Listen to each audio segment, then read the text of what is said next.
I have a lot more to contribute. I think we heard some brilliance from the collective, helping us to try to understand both their experiences. And I think what we were definitely starting to see as the conversation advanced was what happens when people make demands of the spaces that they're in. And what I'm going to present and kind of talk about today, I've got just a few slides, not an incredible, huge amount.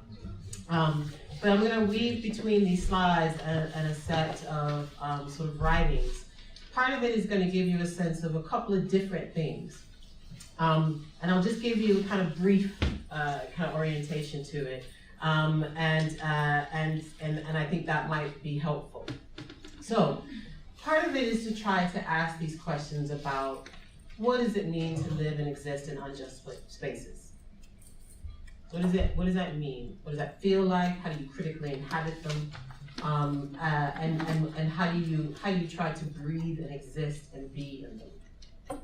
There's also going to be a bit of it that's going to ask, what happens when various interventions or solutions, and this is not to draw in any of the solutions and suggestions presented in the manifesto, but just in general, what happens when those are co-opted by the machine? Yeah. What happens when those are turned into various forms of supposedly identifying or presenting equity or equality, but aren't necessarily practiced? So I'll talk a little bit about that. I'm also going to talk about survival. I'm very interested in survivance, primarily because I want to live in a world with which there are many more people who can choose to do what I do every day. They don't have to. They could be very happy doing something else. But if they want to do that, that should be a pathway for them to be able to do their work. And it should be that no matter what sets of knowledges that they have, it's respected. It should be that they can walk into any sort of space and feel like they can have an equitable contribution. And I don't think that's the world we live in. So I'm very interested in thinking about both the struggle, but also the survivance, right? And how do we then leave a legacy of that survival to other generations as they're moving forward? So we're not necessarily just perpetuating self-care about how to live in unjust spaces, right? I want to transform them. Now I don't have I can't sprinkle any stuff to can't do anything. And I literally recognize that no matter what we might want to say about background or the activities or the sort of bio that I have, I am just not the magical black woman that is going to solve the UK's issues around race. I'm not. But I am deeply committed to being of service to the people. And that is the people, however I feel, however they feel, however we connect, however we can be with and in with each other, that is the place that I want to be in. Some institutions like to think that I'm part of their people. That's okay. That's all right. I don't mind. As long as we're doing the work, right? As long as we're doing the work. And if you want to play with me, that means I'm going to keep saying about the practice and the work all the time. And there are definitely instances of places transforming. And there's definitely instances of places moving. But it's a kind of itchy kind of feel, right? And where stuff moves forward and stuff moves back. So I'm going to just take you through some stuff while we just sort of read and think about things. And I'm also going to probably issue down some sets of kind of challenges to sort of ask all of us to not get too comfortable thinking that just because we say the word decolonization a few times, it does the trick. Not only for the spaces we're talking about, but also for ourselves, right? That we're embodying that set of practices. So, all right, you ready? Are you on this journey with me? Want to do this? We don't have to. Okay, I'll just keep going. Right, so, I'm gonna make this smaller because I can't see anybody. All right. I said I'm not the magical thing, and then I'm making stuff new. All right. So I'm going to read for a little bit, and then I'll move these forward. And like I said, some of this is weaving in some writing I've been doing. Some do is going to come out fairly soon. Some of this is picking up other sets of things that I've been speaking about at other places. And I definitely want to take a moment to share it with you. And just to kind of give you any sense of who the heck I am, Dr. Karen Saul, I direct the Center for Research in Race and Rights at the University of Nottingham. I also direct a Black Studies PhD program. It's an interdisciplinary one that is based at the university. We have our second cohort in. I have been told by many that we are the first in Europe that is an interdisciplinary, non-sociology, non-social science, but love social science. You could come to the program, but you could do spoken word poetry, you could do film, you could do dance, you could do publication, a PhD by publication, as well as come in and do a critical novel, much less doing what you standardly recognize as a PhD. So having a very flexible space of interrogation and critique is really quite vital for me to have a PhD program that can offer that to a wide range of people. And I always tell them all the time, I'm privileged to be able to be in their space. So send an application.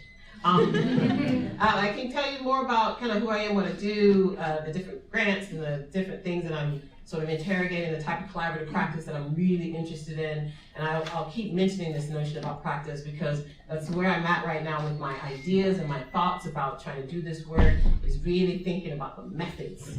What are our methods of doing this? And yes, some of that's picking up kind of research methods, like kind of taught at university, but I'm also thinking about this from the methods of like, how do you critically decode a room?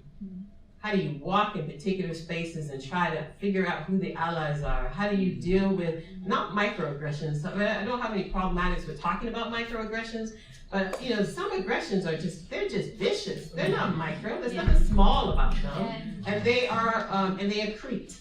And I think that's probably the most significance about being within institutions, is that you have these series of sets of things, and I talk about being a lobster. And you're walking around and you're this super old, brilliant lobster, and you just have all this weight of stuff on top of you. And you're trying to figure out just how to move, right? And have you ever seen kind of the old lobsters? They just got all these sort of various shells and things that are attached to them, and they're weighted down, trying to make some moves with all of that. That's how I think of microaggressions, as this set of accretions that kind of just settle on you and trying to kind of figure out these sort of movements. So I can talk about all of those sorts of things. We can chat later. I can tell you more about stuff. What I want to do is use the rest of our time talking about this. So, decolonial demands within ecologies of power. So I'm going to read for a bit now. So this is from Alexis Pauline Gumbs, who I'll give you a quick kind of bio to in a minute. But this is one of the quotes from MArchive, and it is, "Freedom is not a secret, it is a practice." And there's a second one that is pretty fundamental to the way I try to think about my work and my collaborative work and interactions. "Sometimes they stopped and marveled about how thoroughly they had replaced the story that was there before, but usually they just stayed in the practice and watched the world transform." It's lovely, right? Kind of think about that set of practice. And I should thank the amazing organizers for bringing this together, for sticking with this work, for reaching out and finding your allies, for me meeting Dave, and us having a conversation in a taxi ride to go get some food, for Sheree for reaching out to me, and for me to be here. This is actually part of my collaborative practice, just seeing it in action in terms of reaching out. All right, so I'm reading now. So this is a section I'm calling Laying Out the Argument. Fred Moten gets it and breathes life into its presence. Alexis Pauline Gumbs and Can't Sit formulating a world in which fugitivity is less an action than a food, a substance to channel and nurture the soul. What Moten describes in a book called Stolen Life as the recidivist fringe that will not properly behave, Gumbs imagines as a practice of freedom. This is undoubtedly a way to exist in spaces of inequity or institutions or ground marked out as inaccessible to demarcated others. What Moten's riffing and Gum's breathing alongside the archive suggests is that living, creating, and doing in the world requires an active centering, not just strategies of survival, but sustaining practices of beingness, especially within worlds in which being or even humanity for a range of dispossessed peoples remains questioned or constrained. These are words and gestures for our struggle and our ever-present fatigue in the face of an intriguing and co-joined set of tethers. And I describe these as demands, not always as forms of practices of inclusivity, or processes, not always articulated as long-term and sustainable solutions to inequity. These co-joined set of tethers that seek to challenge and change structures to enact greater justice, power, and equity within and amongst communities. And I see decolonization as possibly part of all of this. We can see this enacted every day in gatherings large and small as individuals struggle with being the only or the first from their community within spaces they feel are fundamentally not designed for them. They also struggle with the short-termism of various projects and inclusion initiatives that are propagated by a desire for action, even without evidence, rather than a careful critique and analysis of the structural systems that tend to feed these machines. For many folks, especially those who exist at the sharp edge of these tethers, neither originally invited to the table, nor able to fully withstand the endless entreaties that offer up a conditional set of purported centers of power, right? Life remains precarious. Given the limitations that remain present in the cultural and political institutions that set and protect relations between vast numbers of UK and non-UK citizens, and who knows what we mean by any of that, we urgently need a new set of methodological tools that will allow us to creatively respond to a system that ultimately we seek to deconstruct on our way to decolonizing its very apparatuses. With all of the challenges of practice that occur within and amidst these histories of accumulation and dispossession, not to mention histories of violence, what does a successful transformation mean for those marginalized in an unjust world? Okay, so a little bit of theory, and it's Caribbean theory, which is even better. So this is a little bit from Derek Walcott.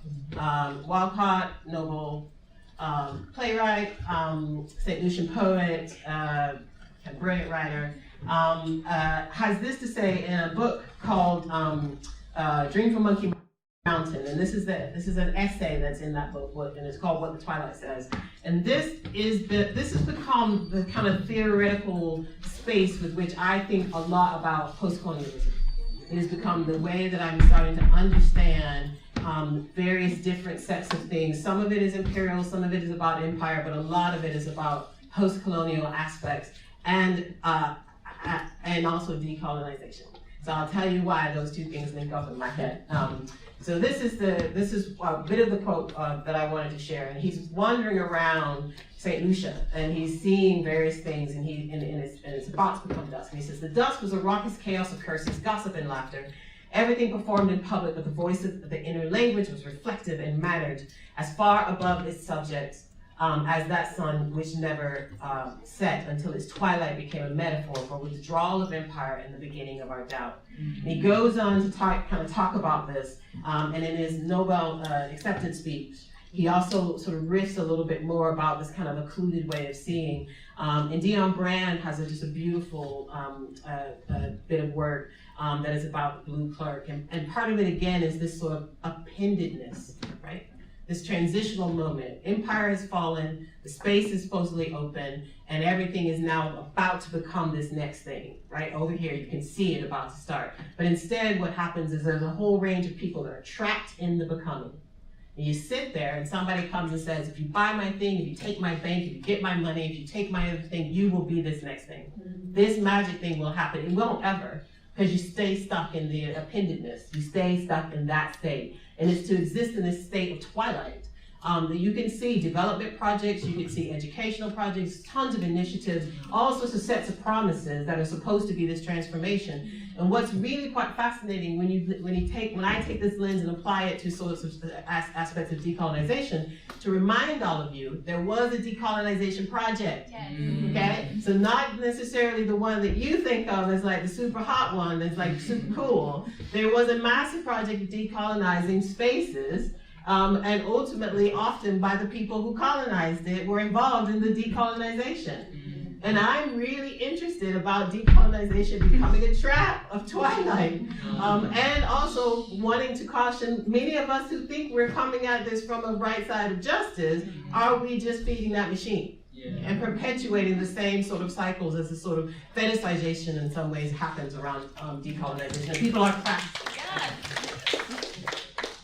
Just my word. Right, focusing. Now, this is Kegger material, and this is a bit, so the great story is, this is a person who rejected academia, was successful, decided they were done, moved on, and decided to continue to write, continue to interrogate, and continue to think. And this is a piece that, a little bit of a snippet that's in a longer essay. But it's been the way that I've been thinking a lot about equity in spaces, especially institutions. And I must think of how to be in toxic soils of deracination and transplanting obsolescent habits in climate change world. So you think about these spaces, you think about their transformations, and there's maybe incremental and massive shifts that are happening within institutions. And you're thinking about stuff that's going down and it's planted in the space, it becomes this new thing, and it comes out and like, if you just use the metaphor of the garden, you've got this notion of something that's starting to grow, and it's just like, it's not healthy. It's continuing to grow, but it's not healthy. And you plant something else, and you call it a new thing, and you give it a certain title, and somebody comes, you make it a pretty new building. All this stuff happens, and then stuff grows in that garden, and it's still not healthy. And I'm really quite fascinated about any kind of transformation. We can call them decolonization, we can call them inclusion efforts, we can call them a whole range of different things, and the soil sucks, right? Like, I don't understand bringing people into spaces nobody wants to work in. Why are you going out and trying to entice a whole range of people to come and work in a space that everybody hates to be in? No one's happy. There's no equity, there's no justice, and you are deeply unhappy, but you're like, come work for me. I'm gonna have an inclusion effort. This is like, why? Why? Stay away, right? Absolutely stay away. So this is not to in any way say that higher education needs to just like stop. But, we just need to sort of start to think about what is our soil. Because if our soil is tainted, why in the world are we going out trying to entice anybody else to come into it, right? Anybody else. And this is not to sort of say inclusion efforts or issues around decolonization shouldn't be, but this is like, what is in the soil? Because for me, that is the fundamental thing. If we're coming in and we're actually going to be perpetuating violence against sets of people by bringing them into spaces that just will not love them, will not create space for them, much less for anybody else. And when I normally say this to other sets of people, and they're just sort of like, well, what do you mean? We want to be inclusive and things. I'm like, I know you want to spend the public purse in the way that's really quite good, and that's to be understood. But you also have to really quite, think about it. You have gender pay gaps and ethnic pay gaps and student attainment gaps and all sorts of other gaps. And you're just like, why? I just think, doesn't that not sound like someplace you want to go rush to be in? Oh my day off, I can't wait to go to that place because it's so awesome.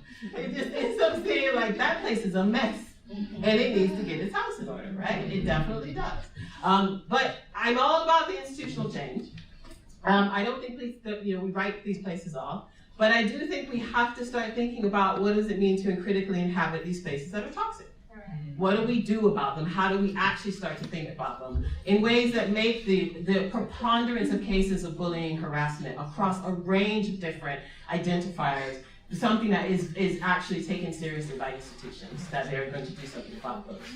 Right, so this is a little bit of the section I'm calling Performing Present, Remaining Absent. So Moten says, revision is keeping it open, seeking it again, letting it see, remaining at sea in passion and passage. Revision is rehearsal, hearing it again, playing it again, practicing. So let's share our files, he says, share our objects and some moments of our ongoing revisionary relations to them. Gums is an educator, poet, transmedia artist, and this is Gums' title, Provost of the Eternal Summer of the Black Feminist Mind. Tackles these same themes, but from an ancestral lineage of Black feminist radical thought. part Black feminist griot and part Afrofuturist oracle, Gum senses that the challenge to disremembering grand historical narratives that place marginalized and racialized peoples around the world as significantly less creative, political, or even human than people racialized as white brings with it a more difficult present absent phase. So you are brought to the room, into the table, at the space, but you remain absent. No power, no perspective, no alteration. It's this sort of hyper-real or hyper-visibility in certain aspects. And I'm kind of fascinated by that in terms of what happens within institutions, in terms of creating spaces for sets of people, but to essentially try to demarcate them and keep them as absent. And I don't think there's not a magical solution to this, but this is a grappling. So any amount of taking on board, let's say, aspects of this manifesto would need to really quite critically wrestle with this. And this is something that I'm really encouraging most institutions to do, is to wrestle with it ethically. And to take that as an actual demand, is that actual wrestling in a continuous manner. And so these new narratives of inclusion insert new perspectives, such as particular celebrated months of inclusivity, into public spaces, but not in any routine, often consistent way other than the month. Right. I mean, I'm all about partying. I love parties. I think parties are great. But there is something about what happens when that shift occurs. What happens if we take on board the decolonization or decoloniality urgency to actually transform practice every day, right? What does that everydayness of that side of practice look like, as opposed to the money that's invested at a time in actually having these celebratory moments, as opposed to everydayness. As some programs of inclusion become standardized practice, marginalized people, even if majority populations within other parts of the world, end up being seen within specific inclusion activities, but not always heard. As new opportunities appear within these zones of inclusivity, some folks find themselves welcomed into spaces, but far too many are treated by the system as a kind of hyper-realized copy, meant to stand in for otherness of all types. To combat this, initial strategies need to vigilantly guard against becoming the ready token, the synecdoche meant to represent an entire village of difference. Gums has an antidote for this and calls for a ritual cleansing of re-singing, re-chanting, re-embodying, re-symbolizing, and remaking in order, what she says, to inoculate the body against these false doctrines. So practice. And I do mean practice. I'm talking practice from like, probably your old days of practicing in terms of getting ready for whatever event that you might be involved in. If any of you are creatives or you're artists and you have a practice involved in that, if you're a writer, you have a set of things that you engage in as practice. And for some crazy reason I can't quite wrap my head around, research is not understood as practice. Being at a university is not understood as practice. Inclusion or equity is not understood as practice. It's often a checklist or a sheet or a paper or a statement or a thing or an office. And it is practice. It is an everydayness to this that really has to actually be really recognized. And it has to permeate every level, and not just in the safe, inclusive zones, but every single person within a space. I'm doing a project with another cultural organization. I keep saying to them, this is about the security, cleaning staff, catering, the enterprise, the outside people, this is contracts, this is everything. Not just the set of people who are called the kind of diversity folks in terms of what they're doing. Okay.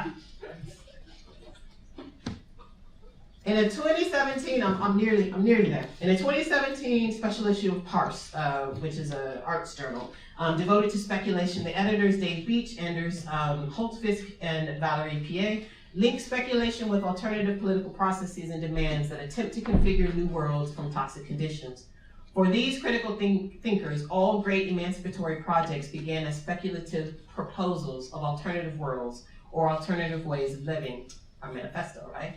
Africana studies scholar and Black feminist critic Tina Compt, theorizing about the sonic register and haptic feedback of images, challenges future thinking to embrace a Black feminist grammology that, quote, strives for the tense of possibility that grammarians refer to as the future real conditional, or that which will have had to happen, yes. End quote. Comte's Black feminist futurity, given form and meaning through a rhetoric that resonates and likely calls to Gomes's ancestral playmaking, is a performance of a future that hasn't yet happened but must, right? Here we see a critical shift in register. What the parse editors see as mere speculation, kind of future casting, Comte sees as survival. This is speculation but with an edge. Comte calls forth future making that configures the now in its demand sense. In riffing about this presence, okay, of the future conditional made now, Comte insists on a politics of prefiguration that involves living the future right now as imperative rather than subjunctive, as a striving for the future you want to see right now in the present, right? Right now. But although theoretically divergent, these impulses that I've been talking about to move down toward for alternative futures highlight the pull and the sheer need to find and create just spaces within unjust lands. What does it mean to live within dislocation but demand and yet resist reorganization, right? Recategorization that we were talking about earlier today. Moten senses that part of the work must come from resisting the order, the demand for ordering, and the ritualized aspects that append to the value of the re, or the D, something that Moten suspects may simply replicate scenes of discipline. Moten, in a refrain, echoing Gomes's more poetic chanting, he calls for practice. But can practice lead to greater equity and liberation? I don't know, perhaps. But democracy, even at its most radical point, needs more than just speculation. It needs motion and embodiment. Futurity must be made manifest, made into matter, within the after effects of dispossession, even if our tools and our strategies feel inadequate at times to the task of carving a way forward across structural denials of power and even humanity. Reading the histories of global majority people made to feel minoritized in ways that have little to do with population differentials raises a question about how our old or new radicalized and sanctified grammar moves in the world. And this is my kind of concern about decolonization, right? Or even if it will our actions and our challenges, our resistances and our incantations move? Moten thinks they might, as he asks if intellectual practice is irreducibly choreographic. Maybe there's a dance move we can make later. It seems inevitable that a critic who dances across genres and calls out for an insurgency of undercommoning and repossession would revolutionize these movements by attending to movement. But he says, what if you have to move to map? He wonders, as do I. If we look across sectors, spaces, communities, and collectives, we can see the sheer need for our radical practice to move within and on multiple grounds. Grounded in practice, supported by urgency, and deftly rebirthed through radical speculation, our moves must actually move in order to go somewhere else, outside of the already mapped terrains that have heretofore delimited far too many people's futures. Moten is more eloquent in his considerations. He draws movement and practice into an intellectual requirement, a way of being within the world that allows everyone to organize in relation to movements and passages, and actually see passages and hear movements. Amplified through sound and gesture, Moten sees this movement as a way forward. I do too, but I recognize that there's an inherent echo within these alternatively reimagined spaces. In essence, we may still see the after images of our old and our new topographies of radical futures. Recognizing what we bring into the now is less a rejection of the entire enterprise, but instead an acknowledgement of the optics that we must use and misuse in order to produce useful and tangible challenges for our everyday deliberations. And that this is not to in any way challenge the university, but I think new things might need to be created in response to this manifesto, as opposed to slipping it into standard practice, right? And that is really a reckoning. If your systems ain't working, you need to do something else. And that is what is the radical potential is of actually thinking about this and practicing it, which is not just co-opting it into the machine, right? Because you know your machine is broken. And that's like, I acknowledge my machine is broken, so I will now fix it. Not necessarily institutionalize it, and therefore I've now moved it into a space which is familiar to me, but it doesn't actually move into any place, right? This is what Moten's asking.